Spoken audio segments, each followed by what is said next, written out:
Your child has just died and you want to know how to survive.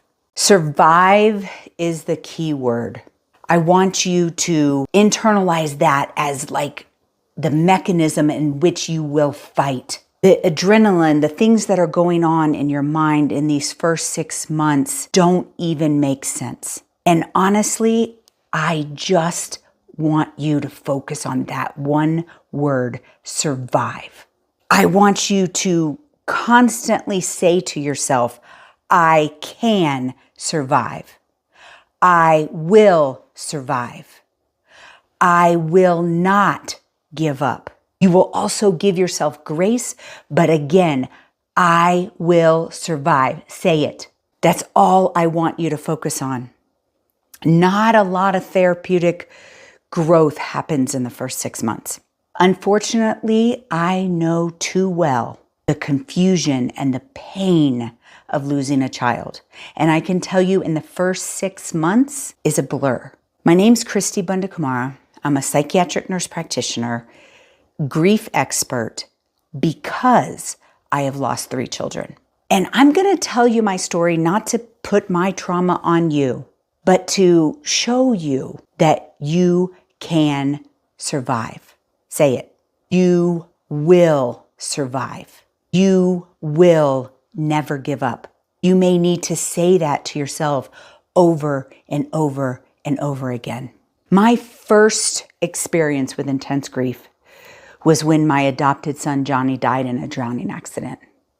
And the only reason I specify adopted is because later I lost my 2 biological children to a disorder that they both had. Johnny thought he could swim, and we were on a family vacation having fun, and he died in a drowning accident. Now, if you ask me today, now this was almost 20 years ago, what did you do that was for 6 months? I have no idea. I have no idea. Now, when I lost my son Reggie in 2016, I know exactly what I did the first 6 months. When I lost my daughter Maya, I know exactly what I did in those first 6 months. What is that one word? I survived. My son, Reggie, had a traumatic life. He had catastrophic epilepsy where his seizures were so intense that he would break bones, that he would stop breathing, and his life was fear of death. But I believed that he would survive. As a mother, I never prepared for death. And maybe that's where you are. Maybe doctors told you that your child would die, but now you're here. It's different. And in this first 6 months, you are going to survive. I want you to just say that to yourself over and over and over again. When Reggie died in 2016, I had spent the previous 10 years working on myself, really doing this self-development journey and trying to work through the trauma of his life. And I knew when I lost him that I needed to turn that pain into purpose. And I've been able to do that. And I knew that in the first 6 months, but I was paralyzed to do it, to do anything but survive. Maya died in 2001, and hers was the most shocking. Although she had the same disorder as her brother, she was not sick. She had never spent the night in the hospital. Her seizures were well controlled, and she died in her sleep. We went to bed one night, and she was alive and happy, and I woke up to her not breathing. And so all of that grief is enmeshed with trauma. And the other videos, I talk a lot about grief and trauma and how to separate that. And this is a lifetime journey. Losing a child has changed you. And in this first 6 months, I want you to survive. That's what I want you to focus on. I want you to survive. So there's not a lot to give teaching points on survival, right? How do you survive? Your situation, your life surrounding your support system may be very different. So I'm just going to go over questions that I often get from parents in this first 6 months after losing a child. The question I most often get is, when do I go back to work? Well, It depends on your financial situation. It depends on whether work is a support for you or whether work creates more stress and trauma for you. I went back to work within a month. I have recently consulted with people, and many people can get like short-term disability and really stay home for about 3 months. And I think if you have the ability to do that, I think it's very good, a self-care to do that. So if you can stay home for about 3 months and not go back to work, then do that. I went back to work much sooner than that, but my work drives me. It fills my cup. I like helping other people because it makes me feel good. The most important thing to consider when it comes to do I go back to work or not is you need to understand that in this first 6 months, you're not going to get over anything. You're going to survive. And so if you think, oh, I'm going to take 3 months off, 6 months off so I can get back to normal, you've got to manage those expectations. You're never going to be the same person. And getting back to normal takes realistically almost 5 years. It gets a lot better after 2 to 3 if you're doing the work. But I would honestly say to feel a type of stability, it can take up to 5 years. And that is with working through it on a regular basis. So whether you go back to work or not in the first 6 months has to do with your means, whether you can take that time off. But also, it doesn't really matter because not a lot of therapeutic growth is going to happen in this first 6 months. You really are just surviving. So if going to work is part of survival, both emotionally and mentally, because it was for me, work gave me something to do. If I sat at home and did nothing for 6 months, I think my depression would have been even deeper than it was, right? So it's not going to take away the depression. So there is no right answer of whether you go back to work. If you have the means to take a couple months, most places will give 3 months, do that. Just as a self-care, just to let your body rest, because that's all you can do when you're surviving, is rest. Next question I get a lot is, what do I do with my child's things? Do I throw them away? Do I keep them forever? You do not make that decision in this first 6 months. Don't make the decision now. Just be present with the pain, the reality of what has just happened. Survival. I have other videos that talk about slowly going through your child's things over the course of a longer period of time. But right now, just let it be. I have a very dear friend of mine who lost her 3-year-old child. And she asks me this question, and she's like, I can't go into his room, but their lease was up and they wanted to move houses. Now, my initial suggestion to her was not to move if they didn't have to, but she did, and that's okay. There's not one person, not even me, who understands your pain, can tell you exactly what's right for you. But I can give you permission to not have to make that decision in the first 6 months. It is not an important one, and just let it be. I find great comfort and therapeutic growing when I go and spend time in my child's room, when I hold their things, when I sleep with their blanket. Those are all things you can do. And in this first 6 months, it's about feeling the pain. And so if something evokes pain for you, don't throw it away. Hold on to it. Do I celebrate the holidays is another question that I get. My son, Reggie, died on Halloween. And after that, Halloween comes Christmas, and I celebrated the holidays that year because Maya, my daughter, loved holidays.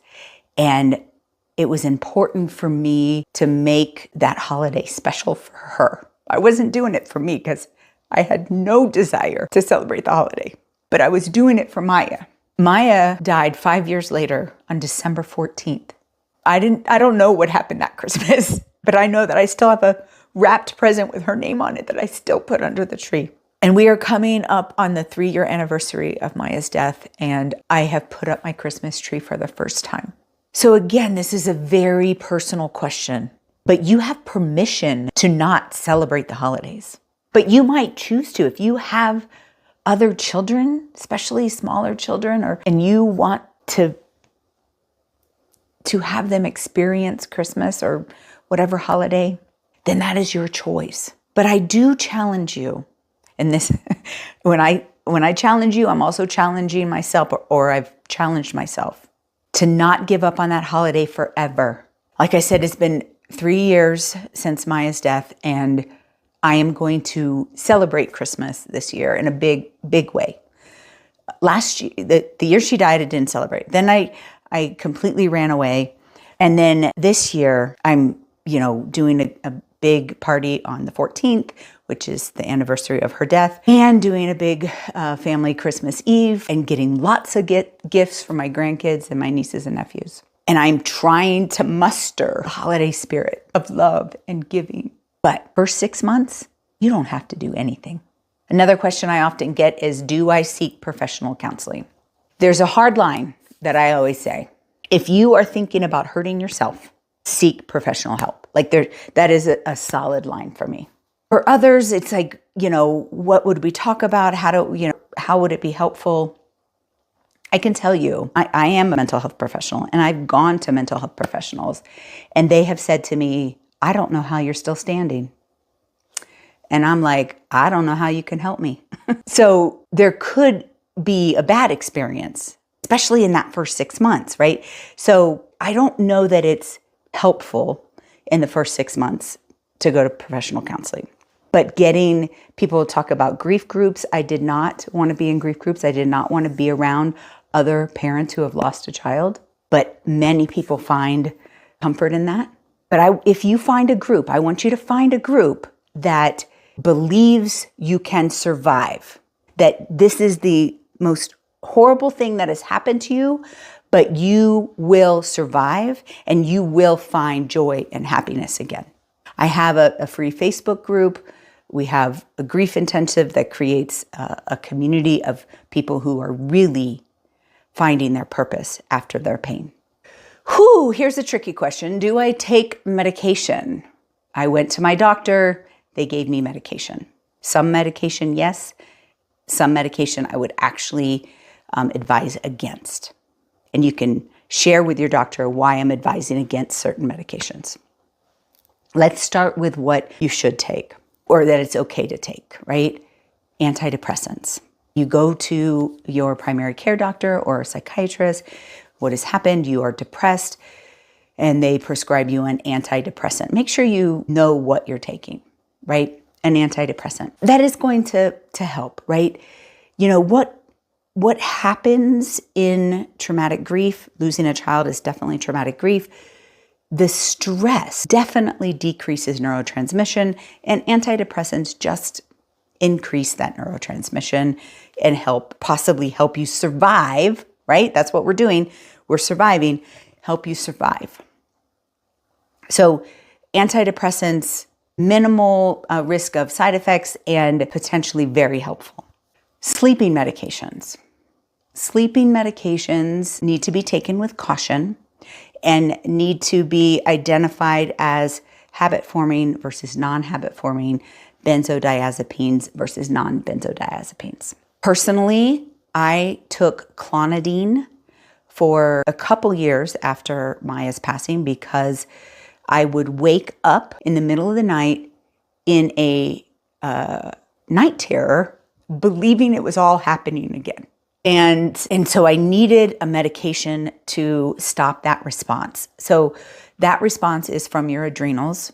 And so clonidine is an alpha adrenergic, which decreases that stress response and has a little bit of a sedative effect. It is not considered a sleeping medication. There's a lot of other sleeping medications that are, potentially harmless, and sleep is important. Your body cannot heal. You cannot prepare for what's next in the therapeutic process without healing, right? And so sleep is super important, and you should take non-benzodiazepine sleep medications. Okay. So you might have to Google your sleep medication to see if it's a benzodiazepine. Another reason doctors prescribe a benzodiazepine is for anxiety and panic attacks. Benzodiazepines are chemically very similar to alcohol. You will develop a tolerance, possibly a dependence, and they are not to be used long term.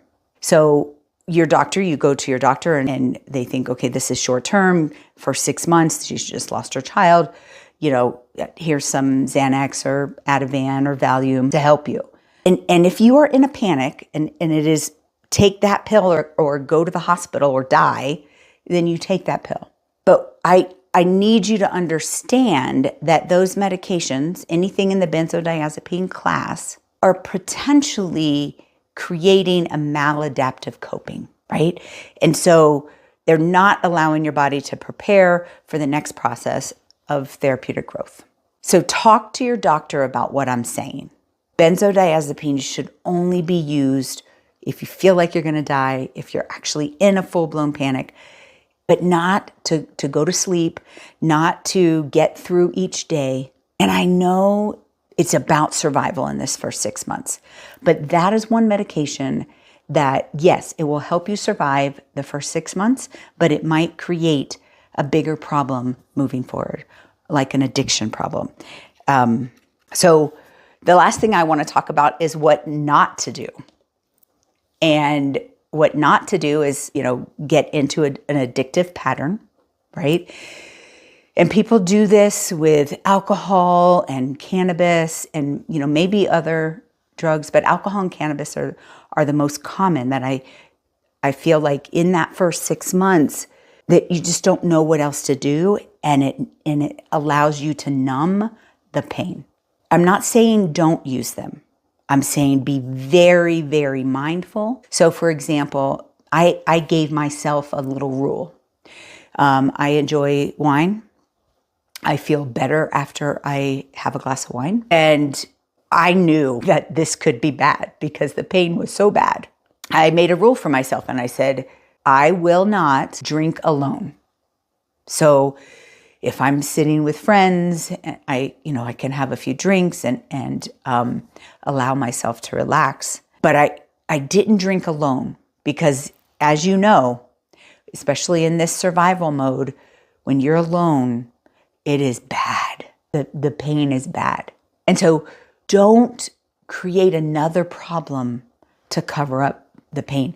It is considered a maladaptive coping. It works. That's why you get addicted. It works to numb the pain. I talk about later how important it is to feel the pain. But now we're just trying to survive and not to get addicted in the meantime. Another thing I want you to avoid is isolating and cutting people off. Like if somebody hurts your feelings, okay, back away. Later in a couple months, I'll probably challenge you to go back and talk to that person. But what I don't want you to do is just say, cutting people off, because you are in survival mode and you can't take any more pain. So if somebody hurts your feelings, you just want to cut them off. But then that leads to isolation, which will make your pain worse. So I challenge you not to cut people off. And then the last and most important is not to hurt yourself. For some, that's even suicidal ideations. And if you've watched my documentary, you know that I had those feelings, but they could just be feelings. You don't have to act on them. But it is my hard line of seeking professional help if you have that, but not to hurt yourself in any way. I want you to watch How to Keep Going After Losing a Child. And I have tons of videos that will help you along your journey. But don't get too much into how do I do this in this first 6 months. In this first 6 months, I want you to survive, coming out of this 6 months, believing that you can do it, that you can survive.